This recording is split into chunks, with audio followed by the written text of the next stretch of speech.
Table B310.11 addresses load diversity in electrical systems.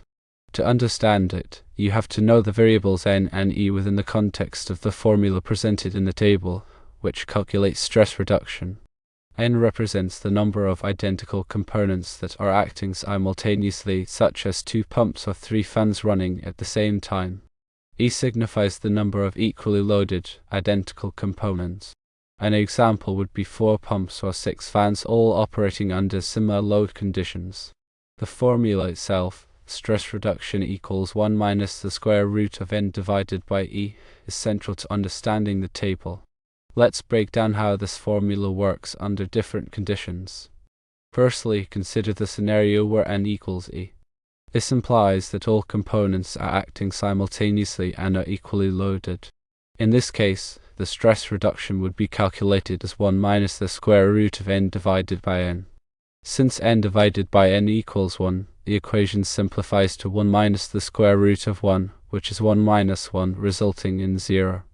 A stress reduction of 0 indicates that there is no load diversity being applied. This represents the base case where all components are operating at their full load simultaneously. Secondly, let's examine the situation where N is less than E. This means that not all components are acting simultaneously or are equally loaded. The stress reduction in this case is 1 minus the square root of N divided by E. The resulting value will fall between 0 and 1.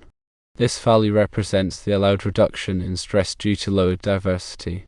If N is significantly smaller than E, it indicates a greater degree of load diversity, leading to a larger stress reduction factor. This acknowledges that the system is unlikely to experience all components operating at full load concurrently. Now, let's consider a special case where E equals 2N. This implies that there are twice as many components as are acting simultaneously. Plugging this into the formula, stress reduction becomes 1 minus the square root of N divided by 2N. This simplifies to 1 minus the square root of 0.5.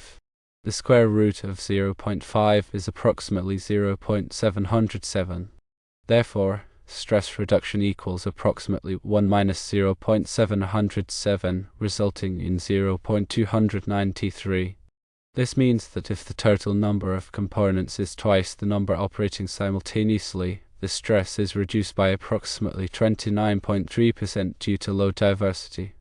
In practical application, the formula in table B310.11 can be used to calculate the stress reduction factor based on the number of identical components and their loading conditions.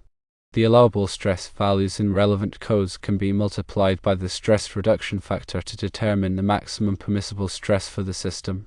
By enabling a stress reduction based on load diversity, table B310.11 allows for more efficient system designs. This can potentially lead to savings in materials and overall costs. Engineers can use this table to optimize the design, acknowledging that not all components will operate at peak load simultaneously.